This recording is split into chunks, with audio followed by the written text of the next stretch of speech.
Kita akan membahas matematika kelas 6, operasi hitung pecahan. Silakan dibuka LKS-nya ya. Oke, poin pertama kita akan membahas penjumlahan dan pengurangan pecahan. Saudara langsung kasih ke contoh ya. Jadi ada 2/7 ditambah 3/7. Nah, untuk contoh yang pertama adalah ketika penyebutnya sama. Ketika suatu pecahan penyebutnya sama, maka pembilangnya langsung ditambah. Langsung ditambah saja. 3 tambah 2 berapa? 3 ditambah 2/7. Hasilnya 5/7. Nah, itu untuk yang ketika ininya sama. Sama halnya juga dengan pengurangan ya. Jadi untuk penjumlahan dan pengurangan sama. Caranya sama. Nah, poin yang kedua yaitu ketika dia penyebutnya berbeda. Contohnya adalah 1/2 ditambah 5/3. Nah, ini penyebutnya berbeda. Tuh, 2 sama 3. Maka caranya adalah kita harus menyamakan penyebutnya terlebih dahulu. Jadi harus disamakan dulu. Nah, ketika disamakan, caranya gimana? Caranya adalah ini salah satu caranya, kita coba yang pertama, ketika di sini 2, di sini 3, maka 2-nya boleh dikalikan dengan 3. 3-nya juga gitu, 3 dikalikan 2. Ketika penyebutnya dikali angka tersebut, maka pembilangnya pun sama. Oke, kita langsung ya. Di sini 1/2, sesuai dengan soal yang pertama ini ya, 1/2. Tapi kita mau dikalikan 3, biar penyebutnya sama. Oke, berarti 2-nya dikali 3. Ketika yang bawah dikali 3, maka yang atas juga dikali 3. Harus sama, atas dan bawah. Nah, ini soalnya tadi. Nah, baru kita tambah. Karena yang kiri sudah dikali 3, maka angka 3 di sini, ini sesuai pecahan yang soalnya, 5/3, harus dikalikan 2. Biar sama penyebutnya. Yang atas pun juga harus dikali 2. Harus sama. Nah, kita hasilkan ya. 1 kali 3 berapa? 3/6 ditambah 5 kali 2, 10/6. Maka hasilnya 3 tambah 10, 10/6. Nah, ini sudah menemukan hasil. Begitu ya. Jadi ketika ada pecahan yang berbeda penyebut, maka harus disamakan penyebutnya dulu, baru bisa kita jumlahkan. Oke, kita ke poin berikutnya, yaitu perkalian pecahan. Nah, untuk perkalian pecahan beda dengan penjumlahan dan pengurangan. Contohnya kita ambil soal yang sebelumnya. 1/2 dikali, ini dikali ya, 5/3, ini dikali. Nah, ketika dikali, maka rumusnya adalah atas kali atas. Bawah kali bawah. Ini berlaku untuk perkalian. Jadi tidak seperti yang tadi. Apakah harus disamakan penyebutnya? Nggak usah. Kalau perkalian, penyebutnya berbeda, tidak masalah. Karena ini sama-sama dikali. Ya, oke, kita kalikan, berarti di sini 1 dikali 5 dibagi per 2 kali 3. Hasilnya adalah 5, 3 kali 2, 6. Maka ketemulah hasilnya. Perkalian lebih mudah ketika teman-teman sudah hafal perkalian. Itu lebih mudah. Oke, kita ambil contoh yang kedua. 1/2 dikali, katakanlah ini sama ya, 2/2. Sama, tetap sama, atas kali atas, bawah kali bawah. 1 kali 2, 2 kali 2. Maka hasilnya 2/4. Nah, begini ya. Untuk perkalian pecahan, atas kali atas, bawah kali bawah. Karena kalau misalnya penjumlahan sama pengurangan, kita harus disamakan penyebutnya dulu. Kalau perkalian tidak perlu. Oke, kita lanjut pembagian pecahan. Nah, untuk pembagian pecahan ini juga berbeda. Kalau pembagian pecahan juga tidak disamakan penyebutnya. Saudara ambil contoh langsung ya. 5/2 dibagi 3/4 sama dengan, caranya adalah untuk pembagian, ini jelas ya pembagian, yang dilihat adalah pecahan yang kedua. Nah, ini nih yang kedua. Jadi 5/2-nya kita tetap. Kemudian kalau pembagian diganti kali, tapi syaratnya adalah 4/3. Jadi ini diputar, dibalik. Yang awalnya 4-nya di bawah, pindah ke atas. Yang awalnya 3-nya di atas, pindah ke bawah. Nah, yang awalnya perkalian, jadi yang awalnya pembagian jadi perkalian. Tuh, berbeda ya. Jadi, kalau sudah perkalian seperti ini, maka langsung dikali. Maka 5 dikali 4, 2 dikali 3. Hasilnya 20/6.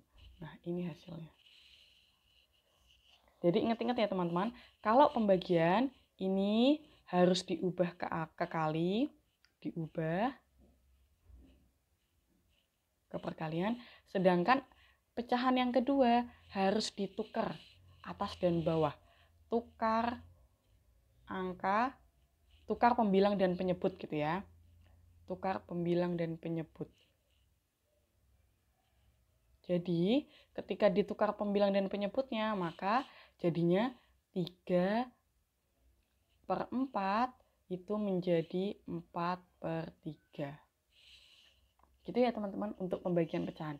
Ini harus diingat-ingat karena akan ada banyak soal yang memang berkaitan dengan perkalian dan pembagian pecahan. Oke, kita lanjut. Penjumlahan dan pengurangan desimal. Jadi ini kita sudah ke desimal, beda dengan pecahan ya. Nah, kalau untuk yang desimal, ini sedikit berbeda dengan penjumlahan dan pengurangan dalam operasi hitung biasa. Contohnya adalah 0,5 ditambah 0,325. Ini sama ya, mau penjumlahan, mau pengurangan, caranya sama. Nah, ini sudah kasih tahu caranya di sebelahnya. Ini boleh kita 0,325-nya di atas atau pokoknya intinya boleh dibalik ya ketika menghitungnya. Ini sudah kasih cara perhitungannya. 0,325 ditambah 0,5. 0,5-nya di mana? Disesuaikan dengan letak komanya. Baru ditambah. Jadi letak komanya harus berurutan atau atas bawahnya tuh harus saling pokoknya tidak boleh berbeda, tidak boleh bergeser. Nah, ketika misalnya kita nyobelahnya gini ya, 0,325, 0,5 seperti penjumlahan biasa, seperti ini komanya berbeda letaknya. Maka salah. Ini tidak boleh. Yang betul adalah seperti ini. Baru kita jumlahkan. Lalu yang ini 5 apa bawahnya?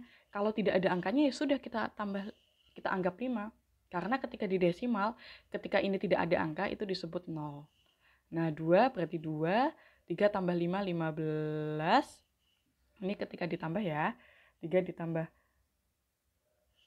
5, 8, kok 15 ya, 3 ditambah 5, 8, baru koma, 0. Jadi hasilnya 0,825. Itu untuk penjumlahan ataupun pengurangan. Ingat, komanya harus diletakkan pada posisi yang sama. Ya, jadi ingat-ingat. Beda loh ya dengan penjumlahan seperti biasa. Oke, kita lanjut ke perkalian desimal. Nah, untuk perkalian desimal, ini sudah ambil contoh 0,5 dikali 0,5. Caranya gimana Ustazah? Sebenarnya untuk perkalian desimal sama seperti ketika kita mengalihkan susun biasa. Nah, ini kita kali. Nah, seperti biasa ya. Jadi urutannya memang seperti ini. Letak komanya juga tidak harus sesuai. Jadi perkalian desimal letak komanya tidak harus sesuai. Ini kebetulan sesuai. Nanti Ustazah ambil contoh yang lain. Nah, 5 kali 5, 25. 5, nyimpen 2. 0 kali 5, 0 tambah 2, 2. 5 kali 0, 0, 0, 0. Nah, hasilnya 025. Nah, bedanya di sini. Sekarang kita lihat. Di 0,5 di belakang koma ada berapa angka? Ini ada 1 angka. Yang bawahnya 1 angka. Di belakang koma ya, di belakang koma ada 1 angka. Totalnya berarti berapa angka? Di belakang koma 2 angka. Maka hasilnya kita menentukan dari ini. Berarti komanya adalah 1, 2. Di sini komanya. Maka hasilnya 0,25. Nah, itu caranya. Oke, kita ambil contoh yang lain. Perkalian desimal juga ya. 0,5 dikali 0,375 sama dengan, boleh kita balik, 0,375 yang di atas, kemudian dikali 0,5. Nah, kalau perkalian tetap ya, jadi tidak boleh diurutkan sesuai komanya, tapi seperti kita perkalian biasa menghitungnya. 5 kali 5, 5, 2, 7 kali 5, 35, 35 tambah 27, nyimpen 3, 3 kali 5, 15, 15 tambah 3, 18, nyimpen 1, 0 kali 5, 0, tambah 1. Ini 0 semua ya, karena dikalikan dengan 0, 0, ada 4, 1, 2, 3, 4, 0-nya 4. Ditambah 5, 7, 8, 1, 0. Nah, sekarang pertanyaannya adalah komanya di mana? Kita lihat yang atas. Yang atas berapa? Ada berapa angka di belakang koma? 4 angka. Yang bawah berapa? Ada 1 angka. Ditambah 5 angka di belakang. Maaf, ini 3 angka ya, bukan 4, ini 3. Berarti 3 tambah 1, 4 angka di belakang koma. Berarti 1, 2, 3, 4. Disinilah komanya. Maka hasilnya 0,1875. Oke, hasilnya. Lanjut ke pembagian desimal. Nah, untuk pembagian desimal, ini sebenarnya sama seperti Progapit, cuman memang kita harus lebih, cara mudahnya ya, ini biar kalian lebih mudah, kita harus menjadikan desimal tersebut ke angka biasa. Contohnya adalah ketika 0,25 dibagi 0,5. Nah, sebelum kita ke Progapit, mudahnya adalah kita jadikan desimal ini ke angka biasa. Gimana caranya? Nah, kita lihat ya. Ini di belakang koma 1, ini di belakang koma 2. Nah, caranya biar dia itu tidak ada komanya, kita ubah ya. Biar angka desimal ini tidak ada komanya, maka nolnya harus mundur. Sesuai dengan yang paling belakang. Antara 0,25 sama 0,5, yang paling banyak komanya adalah ini. Maka kita mundurnya berapa kali? 1, 2. Ketika 2 kali, maka 0,25 dikali 100. Sama dengan ketika yang atas dikali 100, maka 0,5-nya juga dikali 100. Dikali 100. Nah, ini dikali 100 berapa? 1, 2. Hasilnya 25. Ini dikali 100, 1, 2. Maka hasilnya ini tambah 0, 50. Maka Progapitnya adalah 25 dibagi 50. Hasilnya 0 ya, koma. Maka koma ini 250. Nah, ketika udah 250 di sini, maka hasilnya berapa? 250 bagi 50, atau mudahnya ini nolnya boleh dicoret, berarti 25 bagi 5, 5. 5 kali 5, 25. 25 hasilnya 0. Maka hasilnya adalah 0,5. Itu cara mudahnya untuk desimal.